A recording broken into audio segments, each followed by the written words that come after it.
The second book of Moses, called Exodus. Verse 1. And these are the names of the sons of Israel who had come into Egypt. With Jacob had they come, each with his household: Reuben, Simeon, Levi, and Judah, Issachar, Zebulun, and Benjamin, Dan and Naphtali, Gad and Asher. And all the souls that had come out of the loins of Jacob were 70 souls. And Joseph was in Egypt. And Joseph died, and all his brethren, and all that generation. And the children of Israel were fruitful, and swarmed, and multiplied, and became exceeding strong, and the land was full of them. Verse 8. And there arose a new king over Egypt who did not know Joseph. And he said to his people, Behold, the people of the children of Israel are more numerous and stronger than we. Come on, let us deal wisely with them, lest they multiply, and it come to pass that if war occur, they take side with our enemies, and fight against us, and go up out of the land. And they set over them service masters, to oppress them with their burdens.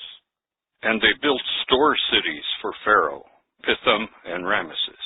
But the more they afflicted them, the more they multiplied and spread. And they were distressed because of the children of Israel.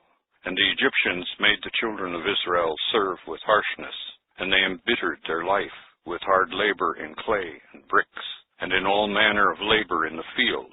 All their labor with which they made them serve was with harshness. Verse 15. And the king of Egypt spoke to the Hebrew midwives, of whom the name of the one was Shiphrah, and the name of the other was Puah. And he said, When ye help the Hebrew women in bearing, and see them on the stool, if it be a son, then ye shall kill him.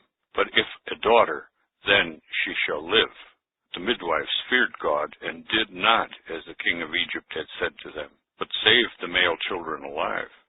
And the king of Egypt called the midwives, and said to them, Why have ye done this, and saved the male children alive? And the midwives said to Pharaoh, Because the Hebrew women are not as the Egyptian, for they are strong, and they have borne before the midwife comes to them. And God dealt well with the midwives, and the people multiplied, and became very strong. And it came to pass, because the midwives feared God, that he made them houses. Then Pharaoh charged all his people, saying, Every son that is born ye shall cast into the river, but every daughter ye shall save alive.